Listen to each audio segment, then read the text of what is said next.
In a small village in Nigeria, there lived a beautiful girl named Adaku. She was just 6 years old when tragedy struck her family. Her parents, hard-working farmers who tilled the fertile soil of their land, were taken from her in a car accident. They were on their way home from the market, where they supplied sellers with vegetables when her father's car collided with another car. Adaku was left orphaned, with no one but her elderly grandmother and her late uncle's wife, Deo, to care for her. Unfortunately, after a week of her parents' death, her grandmother peacefully passed away during her sleep. Adaku was left with her late uncle's wife, who was struggling to provide for her family since she had no husband to help her. She lived by selling the vegetables at the market. She had a daughter, Adana, who was 2 years older than Adaku. Adana was not as beautiful and smart as Adaku.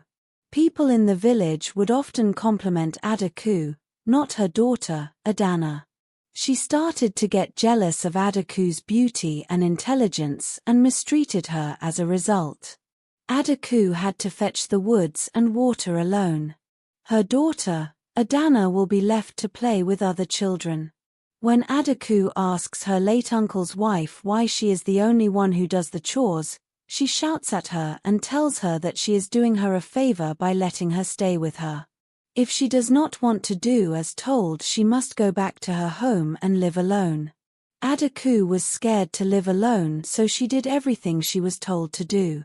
One day while selling at a market, her uncle's wife heard 2 men talking about wanting kids to buy and use them to get money so that they would be more rich.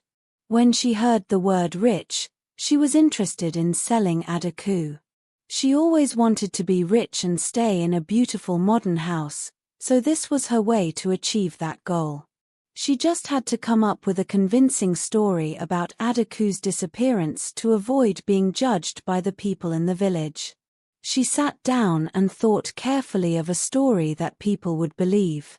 After thinking for over 5 minutes, she found the story she would tell everyone after selling Adaku. She would say Adaku went to live with her uncle who stays in town, in Ikeja.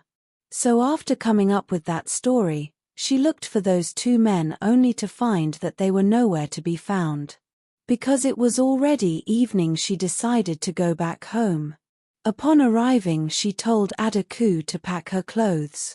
Adaku, surprised, did as instructed. She did not even bother to ask where she was going because she knew that they would shout at her. She packed her clothes while crying. She remembered her mother and father who loved her so much. She was their only child. They did everything they could to provide for her. She lacked nothing. She lived a happy life like a princess. Now she lives like a slave. She does all the work while Adana is happily playing with her friends on the street. Adana was excited by the fact that she did not have to do chores. She had no problem with Adaku. She did what she wanted and her mother did not shout at her as she did to Adaku. Adaku finished packing her clothes and slept. She did not want to see anyone. Deo did not bother to check on Adaku. She took a bowl of food and ate with her daughter in silence. It was time for bedtime, so they slept. Deo could not sleep thinking how she would find those 2 men. She thought to herself, I should ask around. Maybe I will eventually find them. She woke up early in the morning and went to the market. She went around asking people if they saw those 2 men. People said they did not. She went to ask other people going in cycles. She did that for almost half of a day and got tired. When she was about to give up, she saw one of the men walking next to her table and happily rushed to him. She greeted him and told him she had a 6-year-old girl she wished to sell. The man was surprised by what she just said. Not because she was not expecting a woman to sell a child, but because he was wondering how she knew about his business. Nevertheless, he was interested in buying Adaku. He promised to give her 2 million naira in return. After discussing how they would take Adaku without people noticing, Deo went back to her home. She told the girls that Adaku had another uncle who would take her to live with her in town. Adaku was pleased to hear the news. She had no idea that her life would take a turn. She hated how Deo treated her. She hoped that her uncle, whom she did not know, would treat her well. She was happy that she would play like Adana. On the other hand, Adana was sad because she was used to having Adaku around. She was like her sister. Even though she got to play while she did the chores, she did not hate her. She loved Adaku. So Adaku left with Deo and went to the road near the forest at night. Adaku's excitement could not be hidden. Deo watched her and laughed at her. She thought to herself, if you knew what was going on you would cry. They waited for the buyer. The buyer also arrived shortly after them with a beautiful black Mercedes X6. He greeted them and acted as her uncle as planned. Adaku was happy to see him. She smiled at him. The buyer then gave Deo her money in a bag. Deo, just like Adaku, could not hide her joy when she saw the money. She got what she always wanted. She did not think of the consequences of her actions and how Adaku would be affected by what would happen to her. After taking Adaku's bag from Deo, the buyer left with Adaku in his car and went to his place. Adaku was quiet all the way, and so was her so-called uncle. They arrived at the huge house of a buyer, her so-called uncle's house. When she saw the house she was excited. She got inspired and wanted to grow up and build a house like this for herself. She was surprised by the size of the room and the number of children she found inside one of the rooms when they entered the house and the room she would be staying in. There were about 20 of them and they were all girls. The room was also huge. Because she was young it did not bother her. However, the children's reaction towards her made her assume they did not want her. They just stared at her with no reaction. She felt like crying but did not because she feared that they might laugh at her and think she was a crying baby. She was also surprised by the fact that all the girls lived in the same room in a big house. She was brought back to earth by her so-called uncle telling her to put her bag on top of the bed, her bed, and then left the room. Adaku did as instructed. She then realized that some of the girls were crying. She was still thinking of asking why they were crying when the door suddenly opened and a beautiful middle-aged woman appeared and told them it was time for bathing. They all took a bath and changed their clothes. The lady again instructed Adaku to follow her. Adaku did while trying to make sense of what was happening. She was confused and scared. She wished her parents were with her right now. The woman took Adaku to a room with a man in his 40s and left her there. The man told Adaku that they would play a little game. She just needs to be silent and not make noise. He also told her not to tell anyone about the game. She agreed fearfully. She did not know what to do, so the man instructed her and they played the game. Adaku followed all the rules and cried in silence despite the pain she felt in her private parts and her entire body. The game was new to her and she certainly did not like it but did not say a word out of fear. After the game was over, the man instructed her to bathe and come to sleep next to her, which she did. She cried silently until she dozed off. When she woke up she was in their room. Adaku's personality changed instantly after the game. She was not herself anymore. She was quietly sleeping all day. She was still trying to make sense of what was happening. She cried a lot and refused to tell the girls what upset her.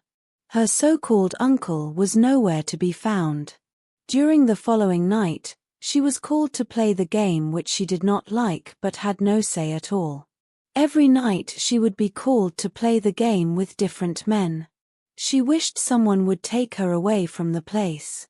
She did not like the life she was living. During the game, she followed all the instructions of the men. The men did not care about her at all, but they seemed to like what they were doing to her.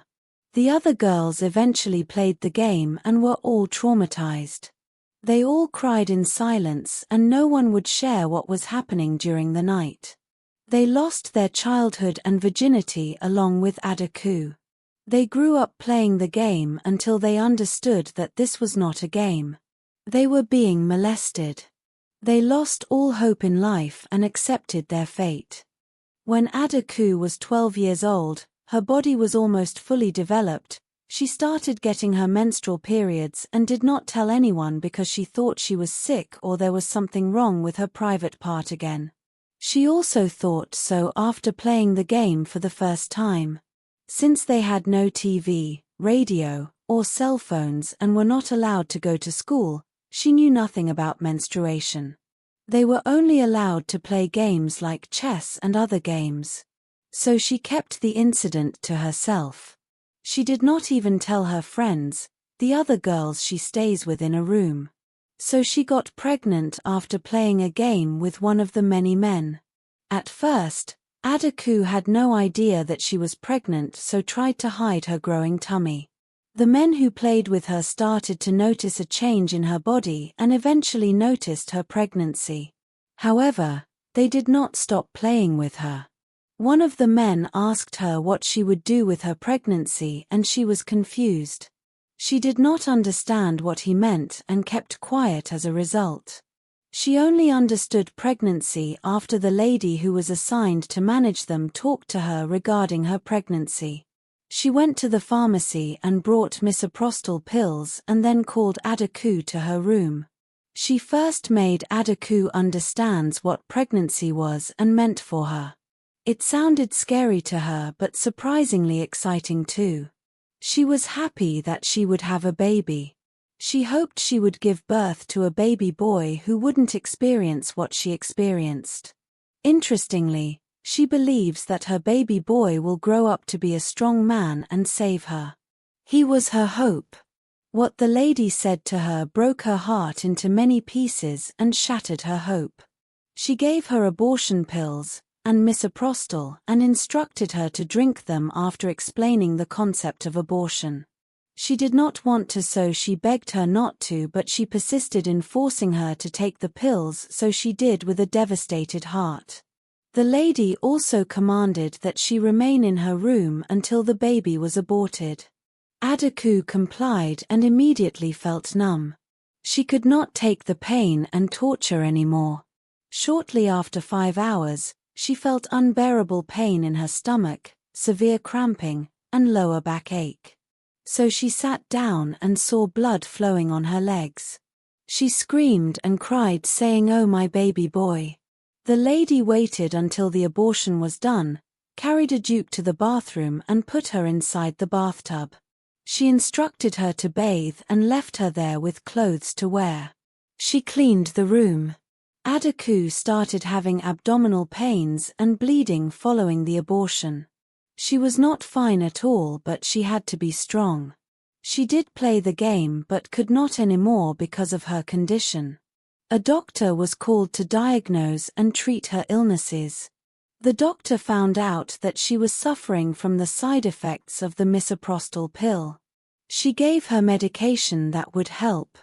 The doctor also injected her with Depo-Provera to prevent pregnancy. So she was fine after 1 month of the treatment. Since she was no longer sick, she had to go back to work, and she did. There was no day for resting. She grew to understand that the place was for playing games like chess and other smart games. People come to play the actual game and play their game. They played real games to hide their illegal business of molesting and prostituting innocent girls. They pay her so-called uncle to play with the girls. The girls do not get any payment for playing the game, they are being used. Adaku got her understanding of a place when she was 20 years old from a person who liked to play a game with her. The man started by just playing a game for his benefit, but later developed feelings for a 20-year-old Adaku. It was obvious to Adaku that the player loved her as he would answer her questions, unlike other players she played with. The man was not bad at all, he looked like he cared for her and he was good-looking. Adaku secretly loved him. The man seemed to be wealthy as he did not mind paying a double payment to play with her. Because of her breathtaking beauty and her well-shaped body, most men would want to play with her, so to play with her you needed to be very rich. The man was close to her to the point where she did not want anyone to be with her but only him. He did that for a year. If he was not available, Adaku would rest and not play. He even paid to play the game with her the whole year. So Adaku was close to him. She started to develop feelings for him and dreamt of staying with him for the rest of her life. Out of all the men she had played the game with, she was different. He would ask her if she wanted to play the game or not. If she did not, they would just sleep without playing. She made her feel in control of her body. With him, he had the freedom to do what she wanted. She made her feel like a human, not as an object. If she was sick, he would come with a doctor to examine her and treat her. He was the person who had the potential to save her.